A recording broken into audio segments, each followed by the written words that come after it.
Hey, what's going on YouTube? What's happening, guys? You guys have tuned in to Rules for Rebels, and in today's video, I think we're going to title today's video 2021 is not going to be any better. 2021 is going to be a shitty year, guys. It's not going to get any better. That's what we're going to be talking about in today's video, and I figured as long as we're kind of covering this depressing topic, I figured I'd also share an article with you guys from studyfinds.org titled Half of Americans Called 2020 a Personal Financial Disaster. And I think it was something around 63% of people plan on getting a second job in the new year. Now, I'm sure you guys have heard the stimulus bill passed. You're all going to get a measly $600. As far as how I feel about this $600, all these Congress people can take that $600 and shove it up their motherfucking asses. This is absolutely ridiculous. This is a slap in the face to Americans. And while I'm not calling for violence here, I will say if I were a congressperson in this country and I constantly screwed over masses of people and spit in their faces and then told them to be thankful for it, I would fear for my physical safety. And if I were in that position, I would fear for my physical safety. And I can't really blame people for feeling that way. I don't know if you guys have seen this bill, and this is what's ridiculous about our politics, right?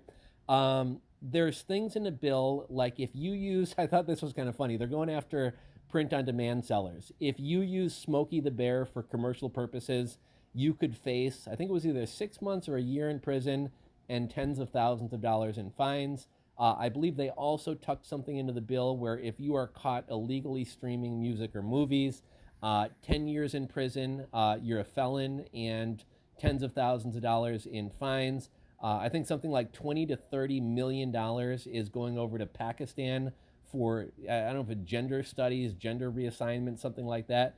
American people are struggling. American people have been out of work since last March. Businesses have closed that will never open up again. And we're giving $20 million to Pakistan for gender studies. We're giving hundreds of millions of dollars to Israel. We're sending money all over the world, and we're not even taking care of our own people. On top of that, there's all types of tax breaks and money going to different industries. I don't know if you guys know this, but back when all this started and we started giving out all the PEP that really didn't go to small businesses, it wound up going to companies like Potbelly.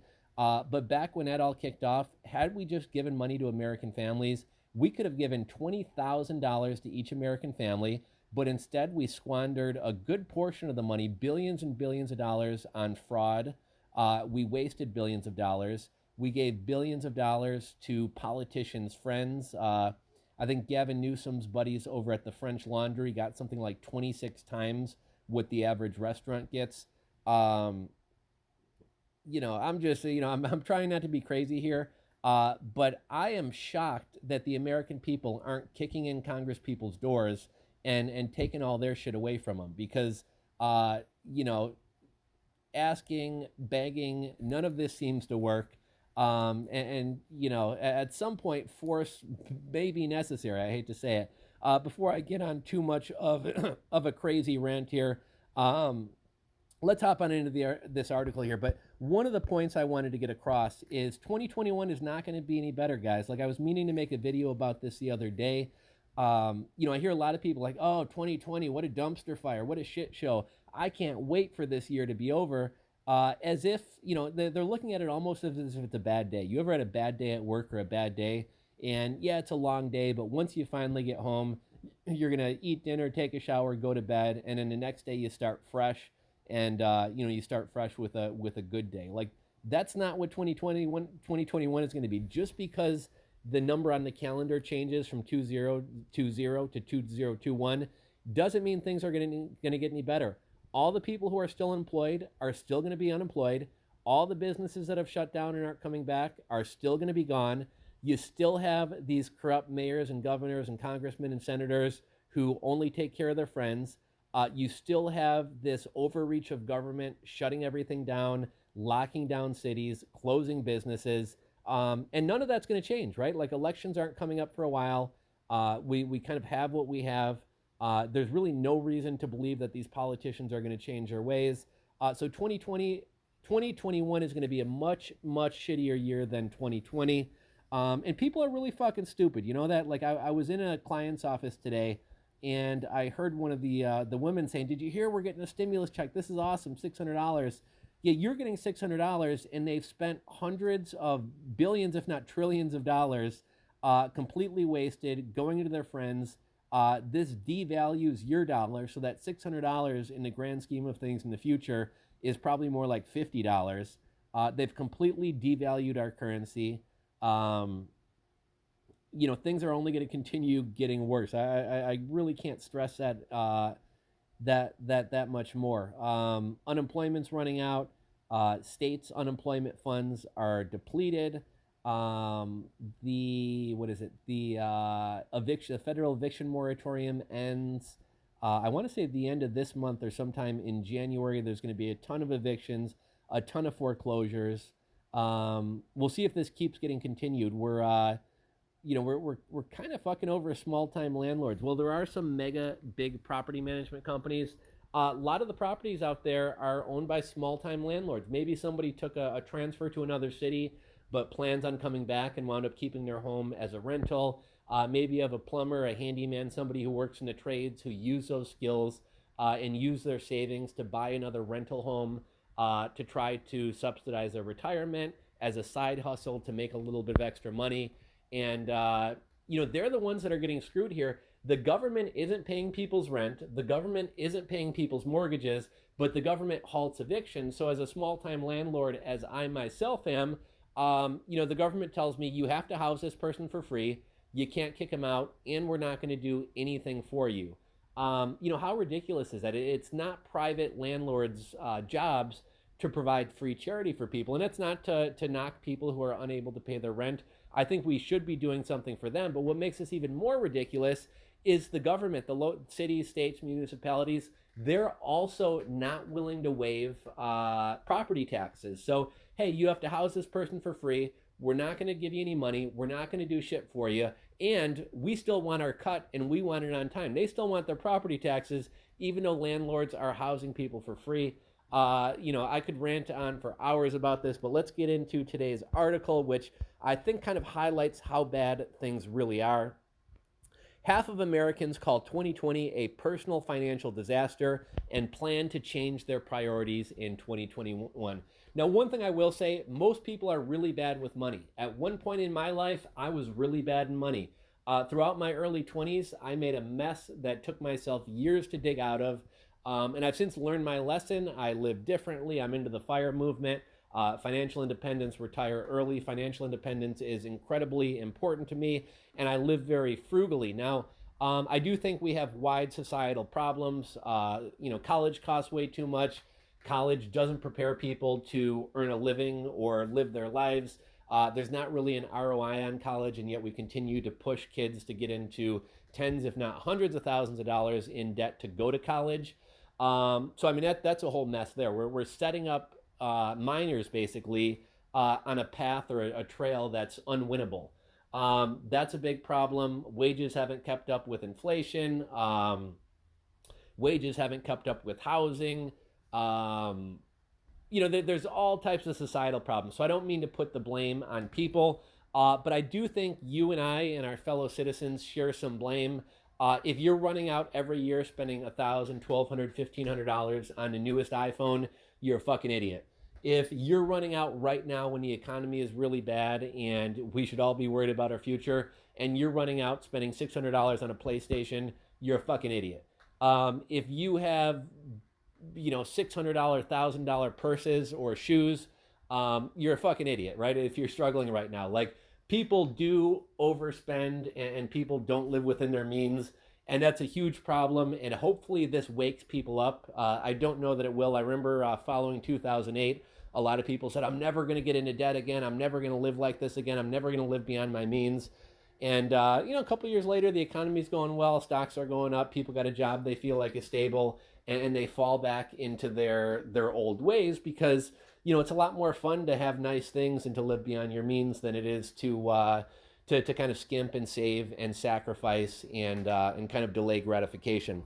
Back to the article. New survey shows that rebuilding savings tops the list of New Year's resolutions for 3 in 5 Americans. I saw a video the other day. I forget who did. I think it was my buddy Jay Bravo, or his channel used to be Bill Stencil. He was talking about, he kind of knocked Dave Ramsey a little bit. He was like, Dave Ramsey talks about having an emergency fund, but right now, if you're out of work and you have no money, how are you going to build an emergency fund? Well, I mean, that's the point of an emergency fund, guys. You build an emergency fund when times are good, so that when times are shitty, you have something to fall back on. And I realize some people are living check to check, and building an emergency fund isn't even a possibility. But I also realize that there's plenty of people who have $800 car payments, who have 3 video game systems, who have the nicest clothes, and who could have put some of that money into building an emergency fund. I may have made a video about this a while back. Actually, I'm pretty sure I did. But when I sold my business and I knew I was going to have to tighten my belt a little bit, and I'm already pretty frugal. I talk about being frugal, and my girlfriend's like, where are we going to cut? You're cheap as fuck. We don't buy anything. We don't go anywhere. But I went through my credit card statement, and I was able to cut $1,500 a year. And keep in mind, I'm somebody who barely spends any money to begin with, but I was able to cut out $1,500 a year of things I was being charged for that I had forgotten about or didn't know I was being charged for, things I was being charged for that I had already canceled, but they continued billing me for, things that I just wasn't using, like an Amazon Prime account, or some like SAS services that I use for, YouTube or various businesses.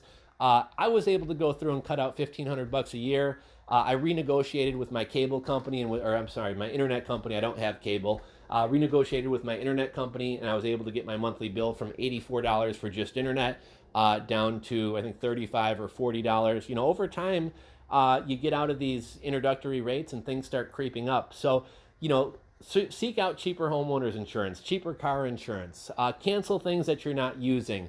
If you have cable TV and a Netflix account and a Hulu account and a Starz account, you probably don't need all of those. Cancel a couple of them. If you guys want more videos on financial independence, financial responsibility, frugality, let me know. It's a topic I love and a topic that I'm passionate about, and I would be happy to make some more content. Let's get back to the article. A stunning 62% of respondents expect to take on a second job in 2021 to stay afloat. And that's kind of sad. If you work a 40 or 50 or 60 hour a week job and you're planning on taking a second job, you're not going to have very much time to spend with your friends and family. You're not going to have very much time for your mental health and leisure activities. I'm not saying you shouldn't do that, right? Like sometimes you got to buckle down and you got to make those sacrifices to do that. If you don't have an emergency fund, I definitely recommend you do that.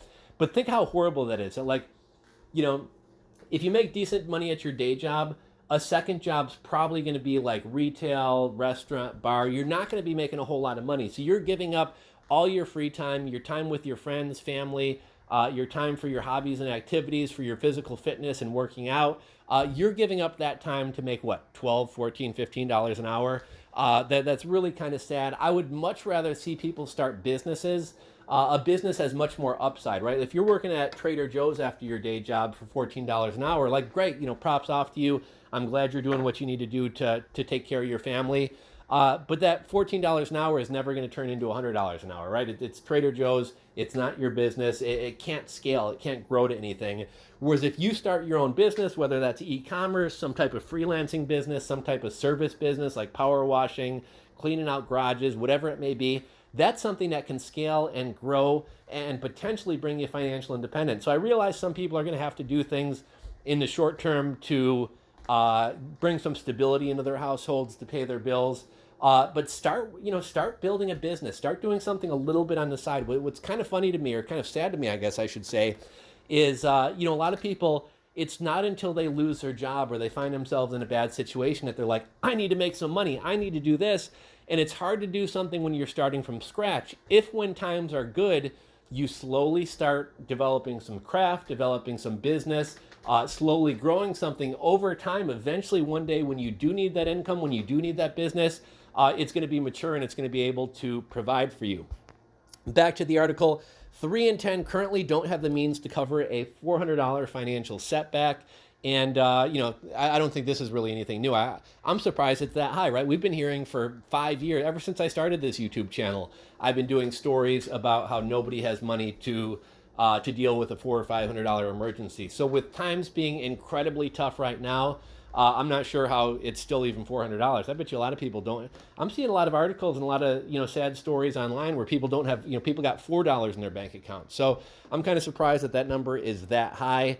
Let's see, New York. Well, there is no question 2020 has been an unparalleled health challenge. Many of us are not losing sight of how devastating the year was for their wallets as well. A new survey finds over half of Americans, 55%, consider 2020 a personal financial disaster. I mean, this is going to take people years to recover from, and some people may never recover from this. We've already seen a huge uptick in alcoholism, drug abuse, drug overdoses. Did you guys know that there's more deaths from drug overdoses in San Francisco than there are from COVID? And I don't know if you guys know this. Not to downplay COVID, but if you are a younger, healthier person, you actually have a better chance of dying choking on your food than you do dying of COVID. It's no surprise that I kind of disagree with some of the measures and some of the extremes we're going to shut down COVID and what that's doing to the economy and how it's ruining our lives, our health, and even killing people in many instances. But the poll, let's see. The One Poll survey asked 2,000 Americans what their financial status and future goals are for 2021. It's a poignant question as 59% say 2020 has been filled with financial setbacks for them. 7 in 10 say their financial priorities have changed from the start of 2020 to now. For 63%, this year has permanently changed their financial priorities. More than 6 in 10 Americans, 65%, are depending on 2021 to recover financially from the setbacks they've experienced during the pandemic. For nearly 4 in 10, 37%, that includes making serious cutbacks. And this is what's really scary. 65% of people are hoping that 2021 is going to be a saving grace for them. And I'm here to tell you that 2021 is going to be a worse year than 2020. We really haven't experienced a lot of the fallout from 2020, right? Like, 2020 with a fucking dumpster fire, yet despite that, the stock market's at all-time highs, Bitcoin's at $24,000, most people are still in their homes. 2021 is when all this stupidity and insanity from 2020 is going to come to roost. So if you thought 2020 was bad, you are in for I'm at a loss of words. I'm not sure what type of word, a reckoning? That the chickens are coming home to roost? I don't know, but 2020 is going to be a lot shittier, guys. Let's see, 3 in 4 respondents, 74%, have had to shift their financial priorities this year because of an emergency or medical expense. Half say putting more money aside has gained a new importance due to their experiences in 2020. Almost as many, 48%, admit that saving for an emergency fund was a new priority for this year as well. So while a lot of people aren't to blame for the situation they're in, and while there are a lot of societal problems that are the reason for this, I think this right here shows that a lot of people, about half of people admit that, they probably would be better off today had they managed their finances better in the past. And I do think that's kind of a societal problem as well, right? Like, schools don't teach us this stuff. We learn all this useless shit in school, but they don't teach us, you may have had, 1 or 2 days in high school where they taught you how to balance a checkbook. Not that that even means anything today. But we're not taught normal common sense, like adulting things in school, but we are taught a lot of nonsense. 3 in 4 respondents, 74%, have had to shift their financial priorities. Oh, yeah, I think we already covered that part. Commissioned by World Finance, a survey finds, on average, Americans need a minimum of $10,726 in savings in order to feel financially comfortable. That's actually a pretty low number, but I guess like if you live fairly reasonably, let's say you got just for round numbers, most people are probably going to be a little bit more than this, but let's say just for round numbers, you got about $1,000 a month for, let's say, your rent or your mortgage. Let's say another $250 for utilities, another $250 for groceries. That brings us up to about $1,500. What's that? 15, 30, 45, 60, 75, 9. So what? That's $9,000. I don't know, that's what, like maybe about 6 or 7 months of living expenses. And it's probably a pretty good amount of time, right? Like if you lose your job or something like that, you should probably be able to get something and get back on your feet within about 6 months. Maybe tougher with COVID and everything else going on, but generally speaking, I think I think that provides a little bit of peace of mind to people. So if you don't have at least $10,726 in an emergency fund or in a savings account or something that's easy to access and liquid, you're probably going to want to build up to that. A long time until financial recovery. Nearly 2 in 3 people, 63%, believe it will take longer than a year to reach just one of their financial goals. On average, people think it will be nearly 2024 before their goals are met. Among employed respondents, 59% in total, 7 in 10 say they need a raise at their job in order to make ends meet. 62% plan on taking a second job in 2021 to meet their financial goals next year. 60% of America rebuilding their savings tops the list of financial resolutions to accomplish in 2021. That's closely followed by becoming debt-free, 56%. I'd recommend if you guys want to become debt-free and kind of improve your financial situations, check out Dave Ramsey. Not everybody likes him. A lot of people don't like his kind of religious slant. A lot of people think a lot of the things that he talks about are pretty basic, but I considered myself to be pretty financially savvy, and I enjoy Dave Ramsey. I enjoy his style. I enjoy listening to him, and I enjoy how, even though it's kind of basic stuff, I know it kind of reinforces a lot of the things that I know I need to be doing and kind of keeps me on track. And he has something called the Debt-Free Scream, where once you become debt-free, you can swing by his radio show and you can say, "I'm debt-free!" But yeah, check out Dave Ramsey if you're not very good with finances and are looking to improve. Let's see, that's and starting an emergency fund, 51%. More than half of the poll, 55%, say they need advice on how to budget properly. 74% also hope to improve their financial literacy next year. So it seems like a lot of people kind of realize that they're maybe not disciplined enough, but also don't really know the things that they need to be doing. So maybe I will put out a little bit more content on frugal living, some basic personal finance stuff. Let me know if you guys would like to see that. 3 in 10 plan to set up automatic savings into their savings to make their money dreams come true. At the moment, only 15% say they have an excellent knowledge of finances. Just over 40% say their knowledge is good but not the best. Close to 2/3 of all respondents, 63%, regret not taking their finances more seriously sooner. So again, there's plenty of societal problems, and there are people who are just in really bad situations who, they're scraping by hand to mouth every check and can't do anything better. But there's a whole lot of other people out there who've been kind of misbehaving financially for years, and it's kind of catching up with them now. And regardless of which camp you fall in, the best time to plant a tree is yesterday, and the best time to plant a tree after yesterday is today. So start taking it seriously, and don't allow yourself to kind of rest on your laurels or get comfortable, so that when the next disaster comes around, which it will, you're not prepared. Take it seriously and stick to it this time.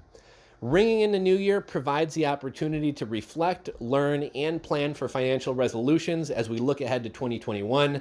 We encourage Americans to take advantage of available financial literacy resources to create manageable budgets that fit their needs and fit their immediate and long-term needs, said the World Finance President and CEO Chad Prasnick. Nearly 30% of Americans do not feel they have a safety net or resources available to cover a financial setback of greater than $400. Over half the poll, 54%, have used credit cards to borrow money for a short-term expense. Despite this, 1/3 of Americans fear high interest rates and inability to repay their debt when taking out a short-term loan. The new year represents a fresh start, new beginnings, and an opportunity for Americans to prioritize their financial well-being and getting back to the good life. The world knows taking out a loan can be an intimidating process. When faced with a financial emergency, it is important to have a reputable partner to turn to for a quick solution. What is this turning into, an ad for short-term loans? 45% of respondents expect to take out a loan for one reason or another in 2021. Nearly half of respondents rank the ability to get cash fast as the most important criteria when considering taking out a short-term loan.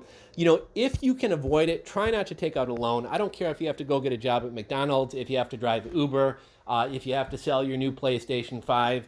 If at all possible, avoid taking out a loan. But I guess if you need to, do what you got to do. Let me know your guys' thoughts on this video, this rant, excuse me, this article, what's going on in 2021, what 2021 is going to look like. Make sure you hold your elected officials responsible.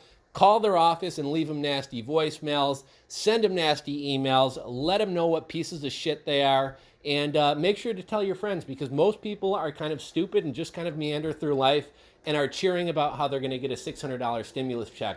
The amount, I'm sure you guys have heard about all the YouTube channels about stimulus checks. You want to make some money? Go start a fucking YouTube channel talking about stimulus checks, and I guarantee you'll be getting thousands of viewers within a couple weeks. Adam, whatever his name is, the homemade entrepreneur, used to have a pretty cool channel about affiliate marketing and selling on Amazon. And literally he puts out 1, 2, 3 videos a day talking about a stimulus that's never coming for the past 3 months. I mean, this is a hot niche, but it shows how desperate people are. Yeah, get a hustle started. If there's anything I can do to help you, if you need any guidance, feel free to drop a comment on the videos. I don't have all the time in the world these days, but if I have time or see your comment, I'm more than happy to clap back and kind of give you some guidance if I can. Let me know if you guys want to see some more content, some more videos on how to be a cheap ass like myself, how to save money, how to live frugally, how to be happy with less. I recommend everybody kind of embrace minimalism. Take a look at your life and see what kind of brings you joy. The whole financial independence, retiring early movement, financial independence, it's all about trying to save 50% of your income and invest 50% of your income. And how do you do that? Well, you got to scrimp in other areas of your life. And it's not as sad and desperate as it sounds. One of the big tenets of like the FI movement is figure out what things in your life make you happy and bring you joy. And don't be afraid to spend money on those things, but figure out what things that you're just kind of pissing money away on for no reason or out of habit, and cut mercilessly in those areas. So I know what things bring me joy. I know what things are just kind of bullshit and I waste money on, and I cut those things out very quickly and very drastically. But if you guys have any frugality tips, money saving tips, mental health tips, thoughts on this story in this video, let me know. Drop a comment down in the comment section below. If you're not subscribed to the channel, make sure you hit that subscribe button down below and ding that motherfucking bell. And if you enjoyed today's video and today's rant, go ahead and give me a thumbs up. Thanks for watching, guys, and I'll catch you on the next one.